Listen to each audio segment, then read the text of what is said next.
ఈ ప్రెస్ మీట్లో ముఖ్యంగా సోదరుడు నిరంతరం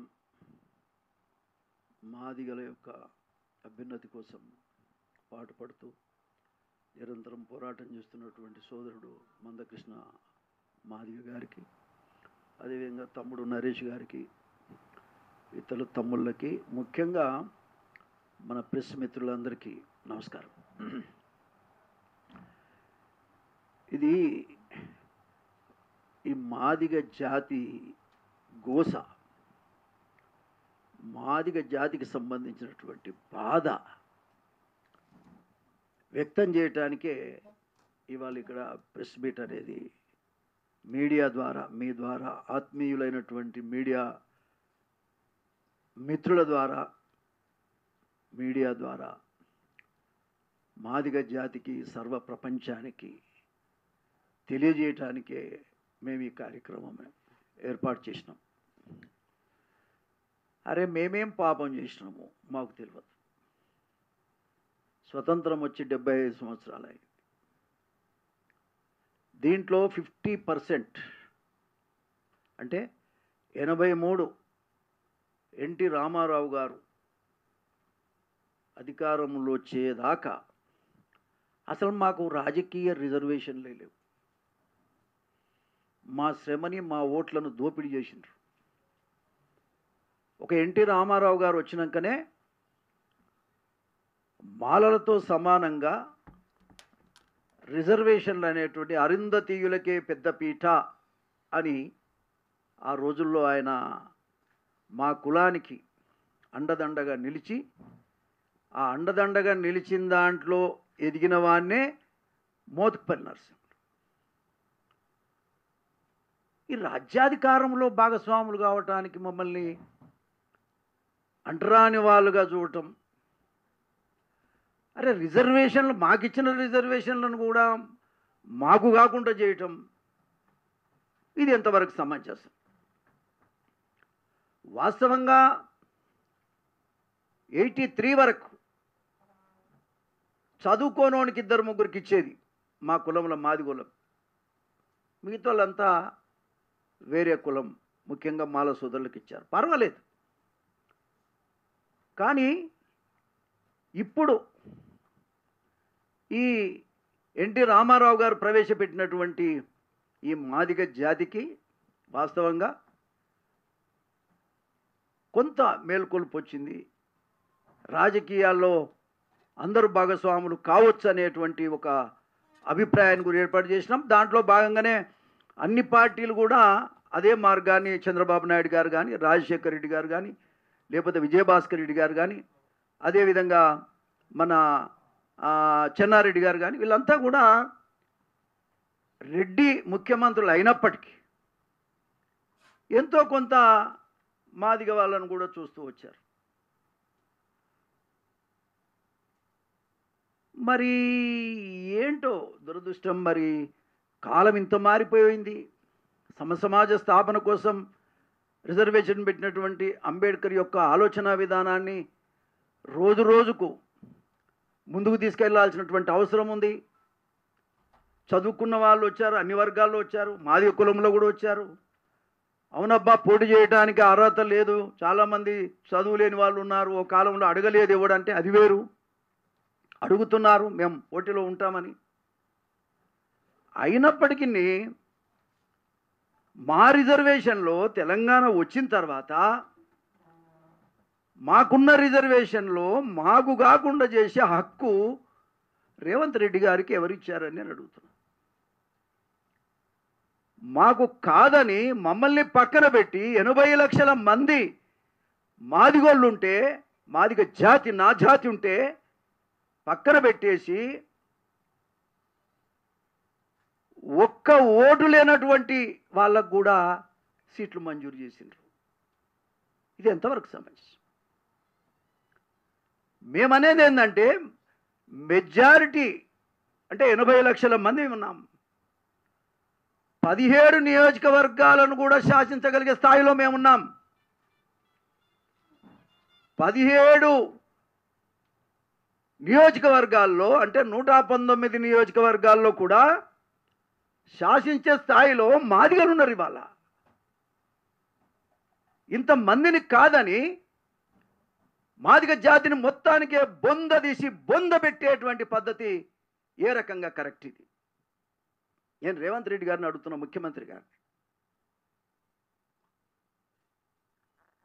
ఏమో ఇంటి వాకిలి చూసి ఇల్లాలు చూడమన్నారు. 4 రోజులు కాలేదండి, 4 నెలల, ఇది 4వ నెల. 4 నెలల్లో సామాజిక న్యాయం వైపు పరిగెత్తదేమో రాష్ట్రమని నాలాంటోడు ముఖ్యమంత్రి రేవంత్ రెడ్డి కావాలని గొంతెత్తి మాట్లాడి మొట్టమొదట ముఖ్యమంత్రి రేవంత్ రెడ్డి కావాలని చెప్పింది నేను. నా జాతి మొత్తాన్ని కూడా ఓట్లేయమని చెప్పింది నేను. మొత్తంగా మాదిగ కులం ద్వారానే అధికారంలోకి వచ్చింది కాంగ్రెస్ పార్టీ. కాదంటారా? ఓట్ల శాతం తీయండి మీరు. మొత్తం బూతులలో మాదిగ జాతి ఉన్న ఏరియాలో ఉన్నటువంటి బూతులను తీసి చూసుకోండి మీరు. అంటే మా ఓట్ల విలువ మీకు తెలవటం లేదన్నమాట. మా ఓట్ల విలువ మీకు తెలవటం లేదు. ఇది చాలా దుర్మార్గం, బాధాకరం. మా విలువేమిటో, మా శక్తి ఏమిటో ఇవాళ కేసీఆర్ తెలియలేదా? కేసీఆర్ గారు బాగలేడు, మాకు మంత్రివర్గంలో స్థానం లేదనే కదా మొత్తానికి మొత్తంగా కాంగ్రెస్ పార్టీ కోటేసింది. ఏమా లేకపోతే ఆయనకి ఏమైనా మాకు పంచాలా? కేసీఆర్ గారు మాదిగలను సరిగా చూడటం లేదనే కదా నీ కోటేసింది.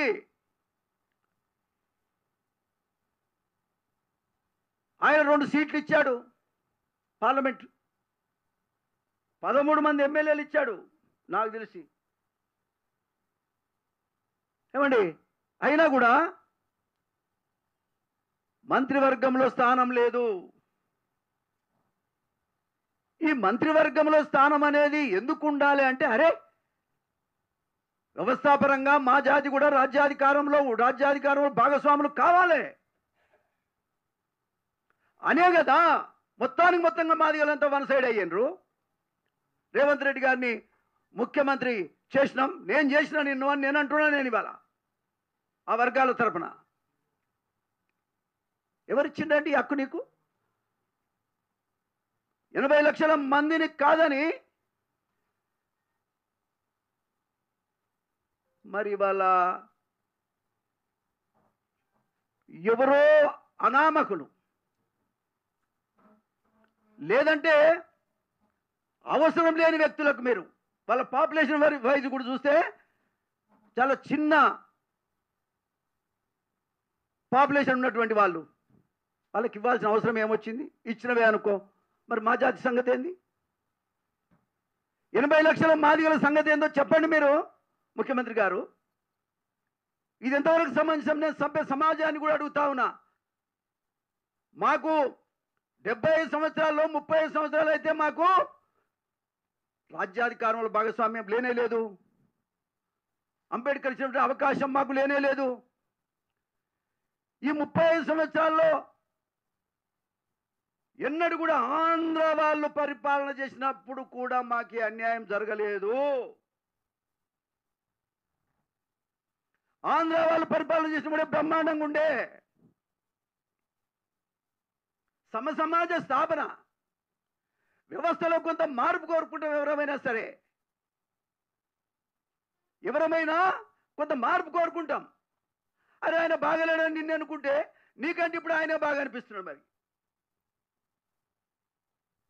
బీజేపీ పార్టీ 2 పార్లమెంట్ ఇచ్చింది, కంటోన్మెంట్ కూడా ఇచ్చింది. బెటర్ కదా? మాకు రాజకీయాలకు ఏదో మేము సిద్ధాంతపరంగా ఉండాల్సినటువంటి జాతులం కాబట్టి మేము అట్లా పడి ఉండొచ్చు. కానీ ఇది న్యాయమేనా? అవతల పార్టీలు 2 ఇస్తే నువ్వు ఒక్కటి కూడా ఇవ్వవా? ఒక్కటి 80 లక్షల మందికి ఒక్క సీటుకు మాకు అర్హత లేదా? ఒక్క సీటు మాకు ఇయ్యరా అండి ముఖ్యమంత్రి గారు? సమాజాన్ని కూడా మేము అడుగుతున్నాం, తెలంగాణ సమాజాన్ని. తెలంగాణ వచ్చింది ఇందుకేనా? దొరల కోసమేనా? పెత్తందారుల కోసమేనా? పేద వర్గాలకు కాదా? అసలు రిజర్వేషన్లు పెడితేనే మాకు అది ఇట్లుంది. అసలు రిజర్వేషన్లే లేకపోతే ఈ ఉండమ్ముడు కూడా మీరే లాక్కేసుకుంటారు తప్ప ఏమన్నా న్యాయం జరిగేదా? ఇది ఎంతవరకు సమంజసం? మాదిగ జాతిని మొత్తంగా బొందబెట్టాల్సినంత అవసరం ఎందుకు వచ్చింది? దీన్ని మేము సహించం.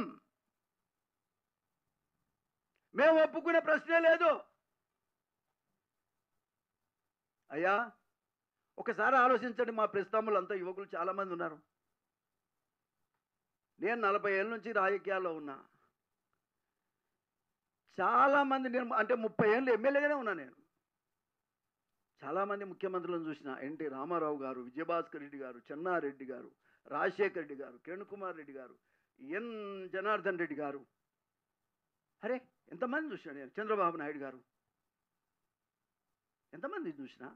ఏ ముఖ్యమంత్రి కూడా ఆ రోజులలో ఇంకా పాతకాలంలో 35 ఏళ్ల కింద అంటే అడిగేవాళ్ళు లేకుంటే ఇలా అడిగే కాలం వచ్చిన తర్వాత కూడా ఒక్కొక్క ఇంట్లో 2 సీట్లు ఇస్తారు. ఇలా వాటాలు పంచుకుంటున్నారు. ఒక్కొక్క ఇంట్లో ఒక్క కుటుంబానికి 2 సీట్లు అసెంబ్లీ సీట్లు. ఏమన్నా ఉందా? ఇంతమంది ముఖ్యమంత్రులు ఎవరు కూడా చేయలే ఆ పని. ఒక కుటుంబానికి 2 సీట్లు ఏందండి? Non sense. ఈయన పెద్ద పెద్ద ఉపన్యాసాలు చెప్తున్నాడు. ఏ రకంగా నీ రాష్ట్రం ఇది? పట్ట పగలు పంచుకొని తింటున్నారు ఇవాళ. ఇదెంతవరకు సమంజసం? ఒక ఇంట్లో 2 ఉంటారా ఎమ్మెల్యేలు? ఇక ఏకంగా మా పెద్దపల్లిని అయితే 3. మా వివేక్కు పాపం అధికార దాహం అనేది తీర్చలేదు పాప తమ్మునికి. అన్న తమ్ముడు కొడు 2 అన్నదమ్ములు, ఇప్పుడు కొడుకట. అరే వద్దంటలేమండి. ఎస్ మీకు సీటు ఉండాల్సింది ఒకటి, వద్దంటలేం మేము. కానీ 3 ఏంటి? ఈ 3 ఏ రకంగా ఇస్తున్నారు రేవంత్ రెడ్డి గారు? ఇది న్యాయమేనా? ఇది న్యాయమేనా అని నేను అడుగుతున్నా. అయ్యా ముఖ్యమంత్రి గారు, నాకు 70 ఏళ్ళు వచ్చినాయి అబ్బా. 70 ఏళ్ళు వచ్చినాయి. 30 ఏళ్ళు ఎమ్మెల్యేగానే ఉన్నా నేను. ఎవడు కాదనుకున్నా నేను ఎమ్మెల్యేగానే ఉన్నా. అది కూడా చెప్తున్నా ఎన్టీ రామారావు దయ వల్ల. ఎవడు కాదనుకున్నా, ఎవడు వద్దనుకున్నా, న్యాయం అంటే ఎట్టుంటుందో ఆలేరు నియోజకవర్గంలో చూసుకొని నేర్చుకోండి. మోత్కుపల్లి నరసింహ గారి పరిపాలన 30 ఏళ్ళు, 25 ఏళ్ళు ఆలేరు నియోజకవర్గం, 5 ఏళ్ళు తుంగతుర్తిలో నేను చేశాను. ఒక్కసారి నా పరిపాలన విషయాన్ని కనుక్కోండి మీరు. సమాజ స్థాపన, అధికారంలో ఎవరమున్నా న్యాయం వైపు వెళ్ళాలి. అరే ఒక ఇంట్లో 2 ఇచ్చేది ఏంది? Non sense. ఒక ఇంట్లో 3 ఇచ్చేది ఏంది? 3 2 మీరు పంచుకుంటే ఏ పాపులేషనే లేనోళ్ళు 15%, 20% ఉన్న వాళ్ళకు మీరు 3 ఇస్తే మరి 80% ఉన్న మేము ఎక్కడ పోవాలి? మా పరిస్థితి ఏమిటి? మా జాతి పరిస్థితి ఏమిటి? రాజ్యాధికారంలో లేని కులాలు నిర్వీర్యం అయిపోతాయి అన్నాడు అంబేద్కర్. అంటే మేము నిర్వీర్యం చేస్తారా మమ్మల్ని? దానికోసమేనా ఇవాళ అధికారంలోకి వచ్చింది? అరే ఎంత దుర్మార్గం అంటే 2 3 పంచుకోవటం. మాకు ఒక్క సీటు కూడా ఇవ్వకపోతే ఒక్క సీటుకు మేము అర్హులం కాదా? ఇది ఎక్కడ న్యాయం? ఇది ఏ రకంగా సహించాలి? నేను కాంగ్రెస్ పార్టీలోనే ఉన్నా. నేను వేరే పార్టీకి మారటం లేదు. నేను కాంగ్రెస్ పార్టీలోనే ఉన్నా. ఇది గమనించాలి. కడుపు మండుతా ఉంది, కళ్ళపోన నీళ్ళు వస్తూ ఉన్నాయి. నేను 70 సంవత్సరాలకు వచ్చిన, 30 సంవత్సరాలు ఎమ్మెల్యేగానే పనిచేసిన, ఎంతోమంది ముఖ్యమంత్రులను చూసుకుంటూ వచ్చిన, ఏదో ఒక దాంట్లో అన్యాయం జరిగితే ఇంకో దాంట్లో న్యాయం జరిగినటువంటి పరిస్థితిని చూసిన. ఏకంగా ఇవాళ సమాజాన్ని అధికారం రాకపోతే ఒక తీరు, అధికారం వస్తే వాటాలు వేసుకొని పంచుకుంటారా మీరు? అన్ని మొత్తం మీ కులానికేనా? బీసీలలో పాపం ఒకసారి ఆలోచిస్తే బీసీలలో 5 రిజర్వేషన్లు పోతే 5 రిజర్వేషన్లు పోగా ఇంకొకటి మనం మైనార్టీ ఏది మన ఓల్డ్ సిటీ పోతే 11 ఉంటాయి జనరల్ సీట్లు. 2 బీసీలకు ఇచ్చిరాయవు, అవి కూడా ఓడిపోయేటి. మిగతా అన్ని వన్ సైడ్ రేవంత్ రెడ్డి కులానికే ఇచ్చుకున్నాడు. ఇది ఎక్కడ అన్యాయం? ఎవడనిచ్చిండా? మొత్తం అరే 2 పోతే ఎన్ని? 9 9 సీట్లు ఒకటే కులానికి ఇచ్చుకున్నారు. రేవంత్ రెడ్డిగా అది తీసేయమ్మా, ఓడి సీట్ తీసేయి. నీకు 2 అబ్బా, బీసీలకు ఇచ్చింది 2. ఒకటి అక్కడ ఎక్కడ కాదు, హుజూరాబాద్, జైరాబాద్ అంటే ఆయన వాళ్ళు వాస్తవంగా అక్కడ ఓసి బార్డర్ మీద క్యాస్ట్ ఏంది అది, లింగాయస్, వాళ్ళు ఓసి అన్నట్టే లెక్క. ఒక మాట చెప్పాలంటే కర్ణాటక ఓసి 2 బీసీలకు ఇచ్చారు. మరి గమ్లోళ్ళు ఎక్కడ పోవాలి? గమ్లోళ్ళు పార్లమెంటుకు పోవద్దా? మాదిగోడు పోవద్దు, గమ్లోడు పోవద్దు, లేదంటే పద్మశాలి పోవద్దు, లేదంటే గొల్ల కుర్మలు పోవద్దు, లేకపోతే చాకలి మంగళోళ్ళు పోవద్దు. ఎవరు పోవద్దా పార్లమెంట్కి? పార్లమెంట్లో ఓన్లీ మీ కులం తప్ప వేరేవాడు ఉండొద్దా? ఇదెంతవరకు సమంజసం? రేవంత్ రెడ్డి గారు ఉపన్యాసం, నీకు లాగుడో వ్యక్త, నీకు ఘోషుడో వ్యక్త, ఎప్పుడు ఘోషకానే ఉంటావా? నీ స్థాయిని పెంచినాం కదా, ఏంటి అది? నీ పద్ధతి ఏంటి? నువ్వు మార్చుకోవాల్సిన అవసరం ఉంది. ఈ రకమైన పరిపాలన చేస్తే జాతులు అన్యాయం అయిపోయే కాలం వచ్చింది. నిజాం కాలంలో అంటే మాకు తెలియదు, కానీ కేసీఆర్ ఒక కుటుంబాన్ని చూసే మనం నిజాం పరిపాలన అంటే, ఇక్కడ 10 కుటుంబాలు వాటాలు వేసుకొని పంచుకుంటారు. మీరు ఎందుకే మీకు అధికారం? సేవ చేస్తారా మీరు? సేవ చేస్తున్నందుకండి, సేవ చేయడానికేనా ఈ అధికారాన్ని పంచుకోవటం? ఎమ్మెల్యేలు ఒక కుటుంబానికి 2 చేసుకోవటం దేని కొరకు మీరు చేస్తున్నారు? మీరు సేవకులా, దోపిడీదారులా? కాబట్టి నేను ఇవాళ క్లియర్గా చెప్తున్నా ఏంటంటే, మీ వైఖరిలో మార్పు రాకపోతే ఈ రాష్ట్రం విచ్ఛిన్నమయ్యే పరిస్థితి ఉన్నది. ప్రమాదంలో పడ్డాం ఇవాళ మనం. ఒక కాలంలో పటేల్ పట్వారి విధానాన్ని ఎన్టీ రామారావు గారు రద్దు చేస్తే, రేవంత్ రెడ్డి గారు వచ్చినాక దాన్ని పునరుద్ధరించింది. ఇప్పుడు దాన్ని పునరుద్ధరించిండండి. ఇది న్యాయం కాదు. మేము కోరుతుందల్లా సమసమాజ స్థాపన వైపు వెళ్ళాలి రాష్ట్రం.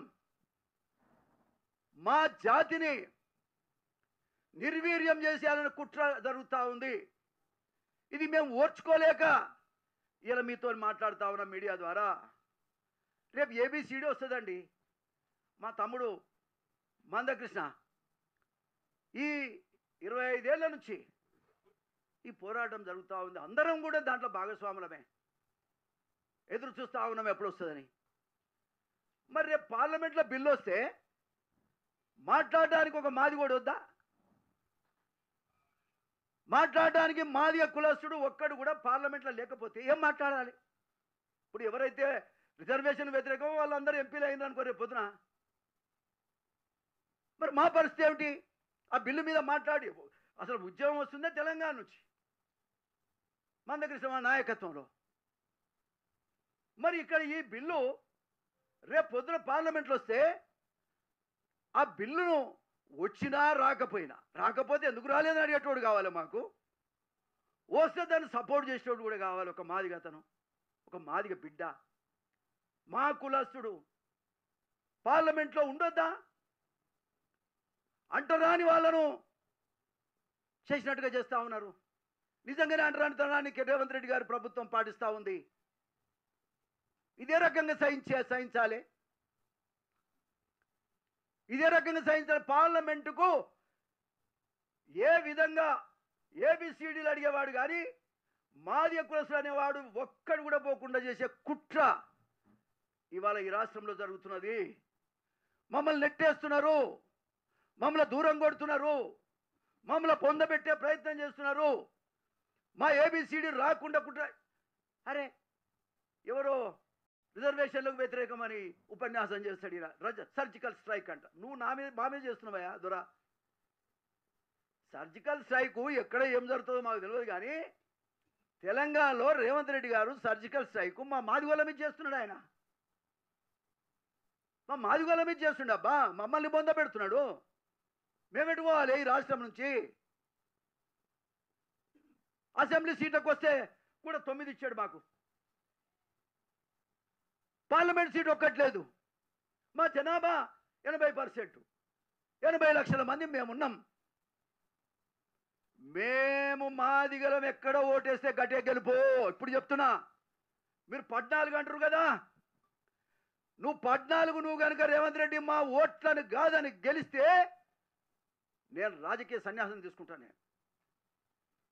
నేను రాజకీయ సన్యాసం తీసుకుంటానయ్యా. నువ్వు పెద్ద పెద్ద ఉపన్యాసాలు ఇస్తున్నావు. మా ఓటు విలువ ఏమిటో, మాదిగ జాతి ఏమిటో మేము చూపిస్తాం. మా ఓటు ఎంత శక్తివంతమైందో మేము చూపిస్తాం. మాతో పాటు బడుగు బలైన వర్గాలైనటువంటి బీసీ కులాలను కూడా నేను విజ్ఞప్తి చేస్తా ఉన్నా. పౌరుషం ఉండాలి మనకి. ఎందుకు గమ్లోలకు లేదు సీటు పార్లమెంటుకు పోవటానికి? ఎందుకు పద్మశాలిలకు లేదు? పార్లమెంటు కూర్చోవడం అర్హత లేదా? ఒళ్ళ కుర్మలకు లేదా?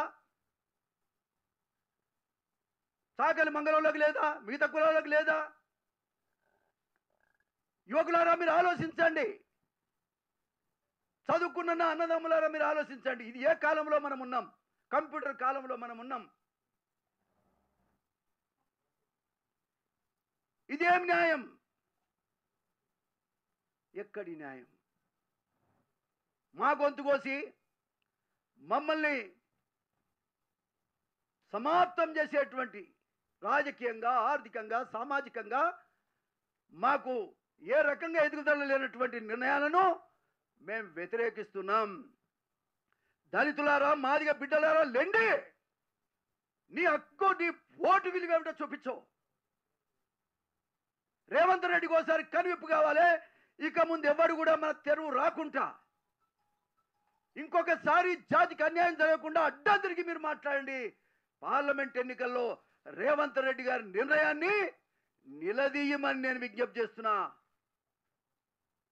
అన్ని గ్రామాల్లో ఉన్నటువంటి నా దళిత, ముఖ్యంగా మాదిగ బిడ్డలందరికీ, అక్కలకు, చెల్లెలకు, అన్నదమ్ములకు, యువకులకు ముఖ్యంగా నేను విజ్ఞప్తి చేస్తున్నా. లెండి బిడ్డ, లెండి. లెండి. ఎవడెవడి కోసమో లేస్తారు మీరు. అక్కడికి రాని కోసం, దానికోసం లేస్తారు మీరు. ఇది మన కోసం, మన జాతి కోసం లేవండి. మన జాతి కోసం అడ్డం నిలబడండి. అడ్డం నిలబడండి. ఏం జరుగుతుందో మేము చూస్తాం. యుద్ధం జరిగిన వెనుకపోయేది లేదు. అదేవిధంగా అన్ని వర్గాల వాళ్ళకి నేను విజ్ఞప్తి చేస్తున్నా. అరే ఇక్కడ న్యాయమయ్యా? 11 జనరల్ ఉంటే 2 తప్ప అన్ని ఒకటే కులానికి ఇస్తారా? నేను ఫస్ట్ టైం చూస్తున్నా. అరే సిగ్గుండాలేమన్నా? అధికార పంపిణీ ఇదా? అధికార పంపిణీ అంటే ఇదేనా?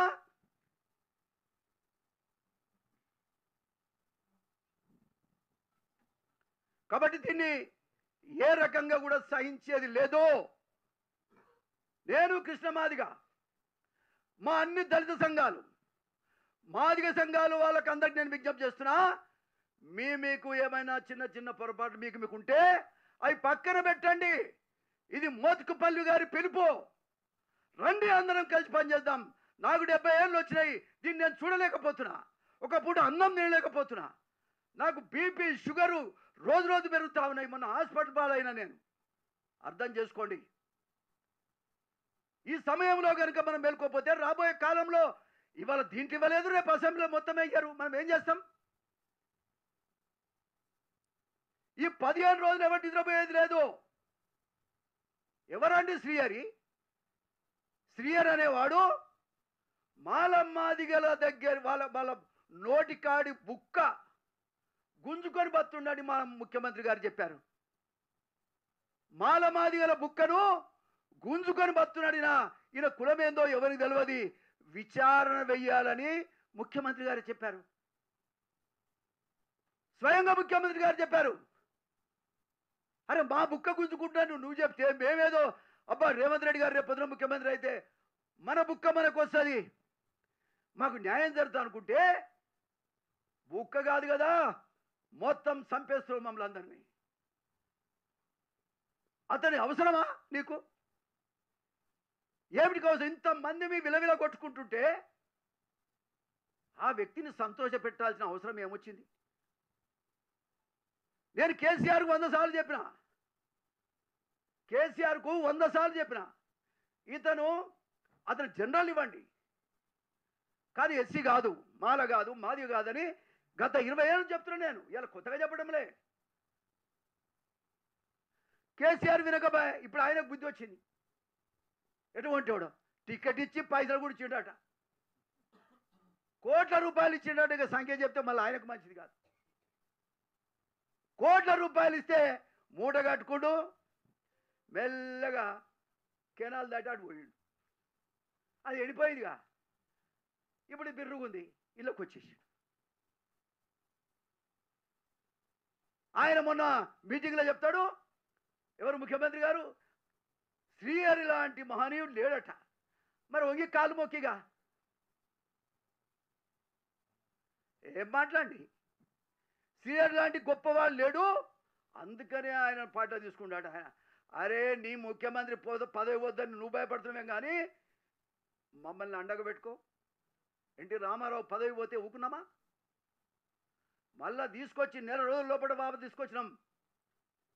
మా ప్రజలు పేదోళ్ళు నీకు అండగా నిలవలేమా? నేనైతే నిలబడి నీకోసమే నా శేష జీవితాన్ని అంతా కూడా నీకు అడ్వైజ్ చేస్తూ బతుకుదామనుకున్నా. కానీ ఇవాళ మమ్మల్ని ఇవాళ రాజకీయంగా ఎదగకుండా మా జాతి మొత్తాన్ని ఇవాళ నువ్వు బొంద పెడుతున్నావు. ఏ రకంగా కూడా ఇది న్యాయం కాదు. మా కన్నీరు ఉత్తగబోదు. నేను అంటున్నా కదా, నీకంటే కేసీఆర్ న్యాయం అనే పరిస్థితి వచ్చింది. 3 రోజులనే పొలాలు ఎండిపోతున్నాయి, కరెంటు లేదు, దళిత బంధు లేదు, అదేంది రైతు బంధు లేదు, తులం బంగారం లేదు. ఏమయ్యా అవేంటి? కాదు అయ్యో 2500 మహాలక్ష్మి అంట. ఏ లక్ష్మి లేదు పేదోనికి. రియల్ ఎస్టేట్ వ్యాపారం జరుగుతుంది. రియల్ ఎస్టేట్ వ్యాపారులే ఇప్పుడు నీ దగ్గరికి వస్తున్నారు తప్ప ఎవడొస్తుండే పేదవాడు? ఏదో మాది ప్రజాపాలన అని పెద్ద మాట్లాడుతున్నారు. 3 రోజులు ఆ ప్రగతి భవన్ దగ్గర ఏదో పెట్టిర్రు, మూసుకొని పోయిర్రు. ఏడ జరుగుతుంది? ఏనాడు చూడు ముఖ్యమంత్రి గారు, ఏం పని ఉన్నది నీకు? ఏమీ లేను అని కూడా నేను ముఖ్యమంత్రి చేసినాం. కారణం యువకుడు ఒక ప్రోగ్రెసివ్ ఐడియాలతో పోతాం అనుకున్నాం తప్ప నువ్వు ఫ్యూడల్ విధానంలో పోతున్నావు. దీన్ని మేము ఏ రకంగా సహించేది లేదు. ఏ ఒక్క స్కీమ్ కూడా ఇప్పటిదాకా నువ్వు కాన్సన్ట్రేట్ చేస్తలేవు. పైసలు లేవు. మరి పైసలు ఉంటే నువ్వెందుకా? పైసలు లేకున్నా చేయగలిగినోడే సమర్థుడు. ఇదేమి వ్యాపార సంస్థ కాదు కదా, ప్రజా సంస్థ. కాబట్టి ఇవాళ ముఖ్యమంత్రి గారికి ఒకటే ఈ సందర్భంగా నేను తెలియజేస్తా ఉన్నా, మాదిగ జాతి లేచి నిలబడుతున్నది. నేను ఇంతకుముందు కూడా చెప్పాను, 14 సీట్లు కనుక నువ్వు గెలిస్తే నేను రాజకీయ సన్యాసం చేస్తా. నాకు అవసరమే లేదు. ఎన్టీ రామారావు గారి దయ వల్ల నేను అన్నీ చూశాను, అన్నీ చేశాను. I don't care. అందరికి తెలిసింది. నీతికి నిజాయితీకి మారుపేరుగా బతికిన మోతుకుపల్లి నరసింహులు మాదిగోడి పరిపాలన ఎట్లుంటుందో చూపించా నేను.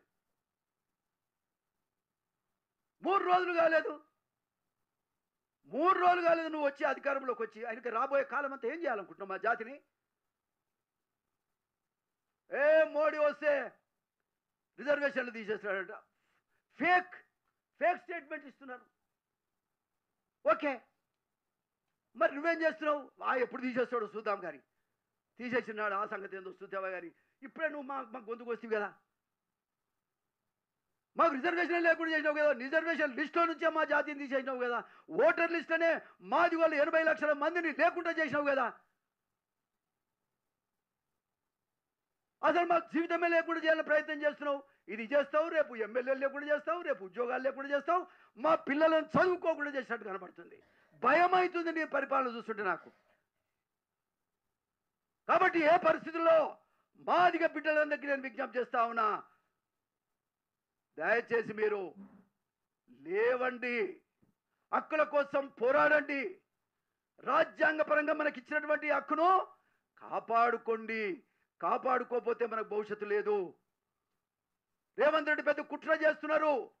కుట్రను తిప్పికొట్టాలంటే ఖచ్చితంగా రేపు జరగబోయే ఎన్నికల్లో ఈ 119 నియోజకవర్గాల్లో మన శక్తి ఏమిటో చూపించండి. ఇట్లంటాడంట, వాళ్ళదేముంది రైట్గా తీసుకోరి, పైసలు ఇస్తే వాళ్ళే ఓట్లేస్తారే. నీ పైసలు పాస్ గూలా. అసలు నిన్న జరిగే ఎన్నికల్లో మరి టీఆర్ఎస్ పార్టీ వాళ్ళు అధికారంలో ఉన్నారు, పైసలు బాగా ఇచ్చినా అంటున్నారు. ఎవరిని గెలిపించారు సార్? పైసలు గెలిపించరా, న్యాయాన్ని గెలిపించరా? అక్కడ ఏదో అన్యాయం జరిగిందని ఇక్కడ ఓటేసిరా లేదా? నువ్వు గైనవా లేదా? నీతి తప్పినవు నువ్వు. నీతి రీతి 2 తప్పిన ముఖ్యమంత్రి గారు.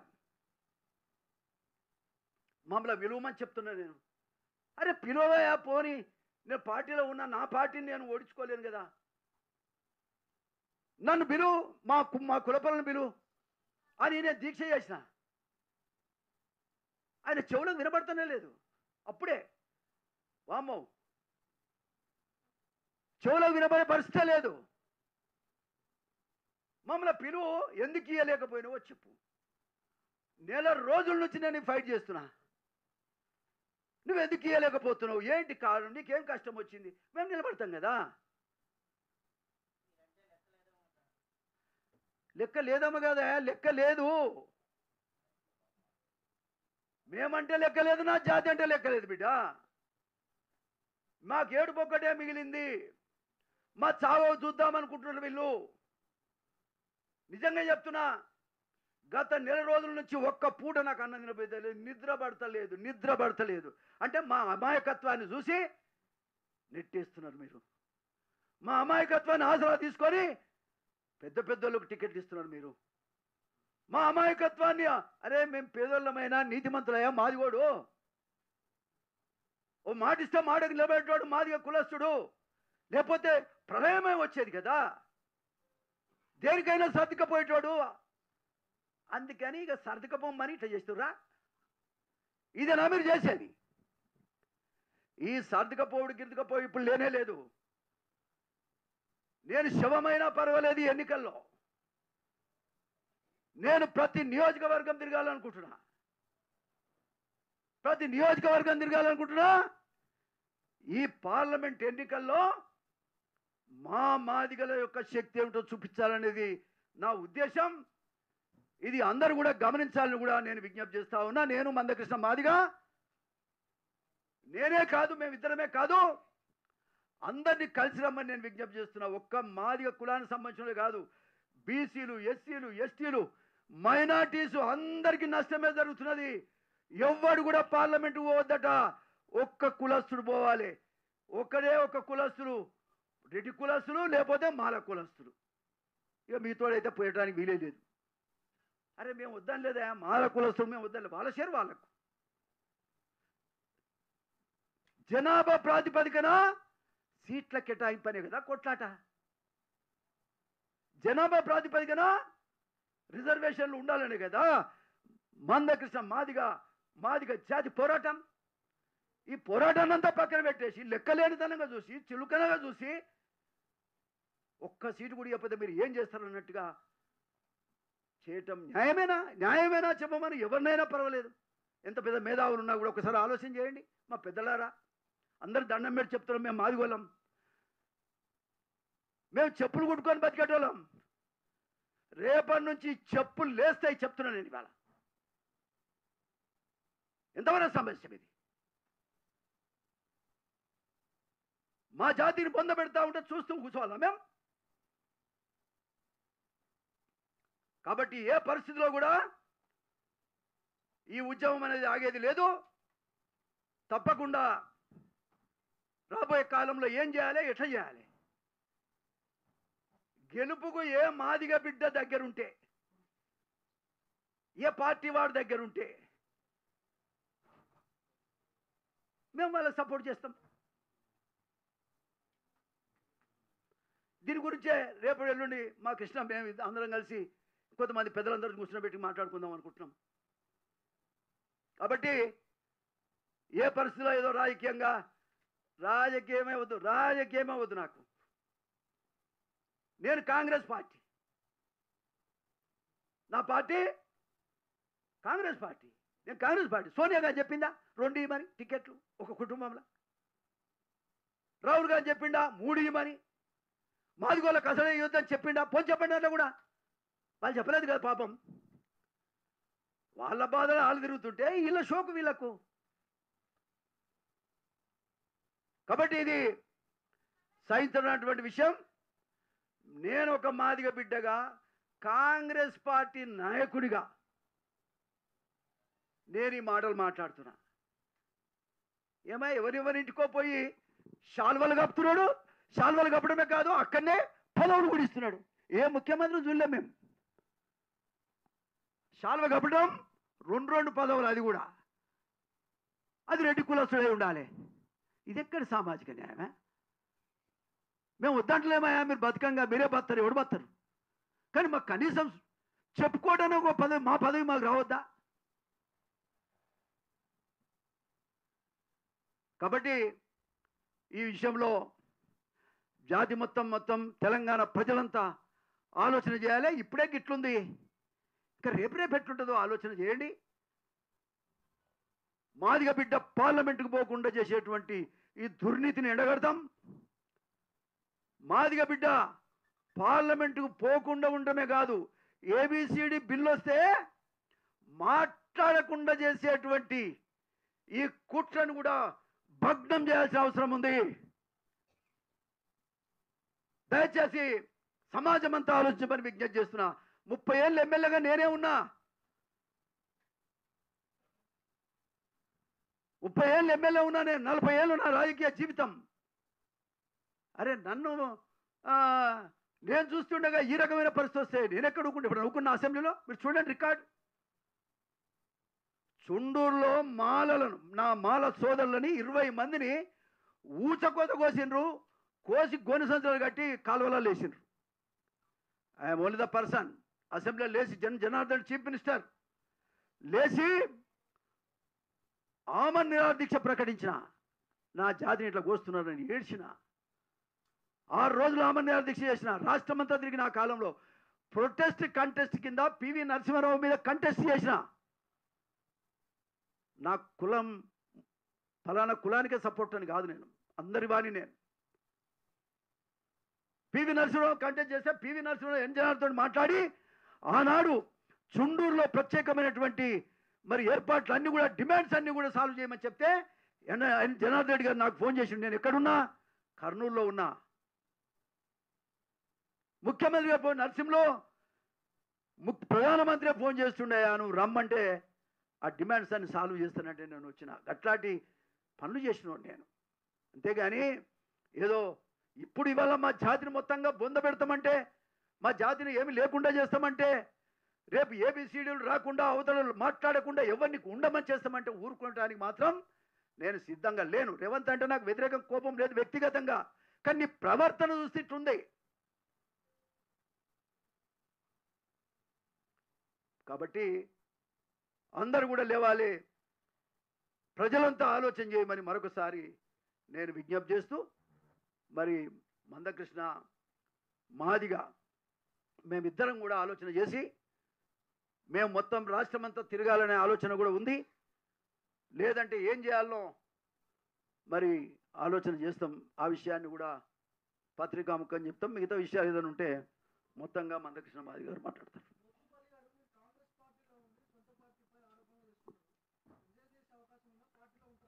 నేను ఉంటానండి, నాకు హక్కు ఉంది. సోనియా గాంధీ గారు నన్ను తీసేసిరా? వాళ్ళు పాపం వాళ్ళకేమి ఈ విషయాలే తెలియకుండా ఉంచుతున్నారు కదా.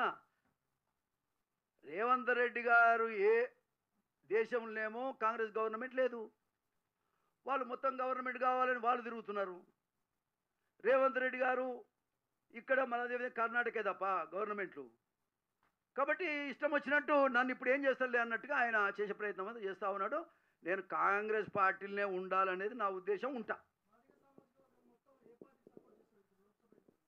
ఆ విషయము మేమిద్దరం మాట్లాడుకుంటాం. మా జాతికి సంబంధించిన పెద్దలు కూడా కొంతమంది ఉన్నారు, అందరితో మాట్లాడి ఏం చేయాలో నిర్ణయం చేస్తాం. కృష్ణ గారు చెప్పినటువంటి ఈ దీక్షా కార్యక్రమం, దీనికి 119 నియోజకవర్గాల నుంచి ఉన్నటువంటి నా మాదిగా జాతి బిడ్డలారా, ఇది మన జీవన్మరణ సమస్య, మన ఆత్మ గౌరవ సమస్య. అసలు మనం ఉన్నామా లేదా తెలంగాణలో చూపించుకోవాల్సిన సమస్య. మన జాతి మొత్తాన్ని నిర్వీర్యం చేసే ఒక కుట్ర జరుగుతూ ఉన్నది. దీన్ని ఎదుర్కోవాల్సినటువంటి అవసరం ఉంది. కాబట్టి అందరూ కూడా కదిలి ఎవరెవరికో దప్పులు కొడతాం.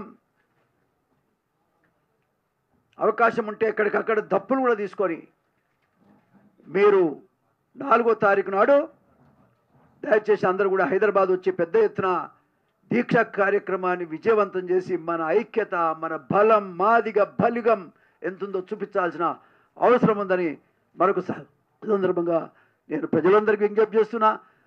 మాకు తోడుగా రావాల్సిందిగా అన్ని కులాల వాళ్ళను కూడా విజ్ఞప్తి చేస్తున్నా. అందరికీ నమస్కారం.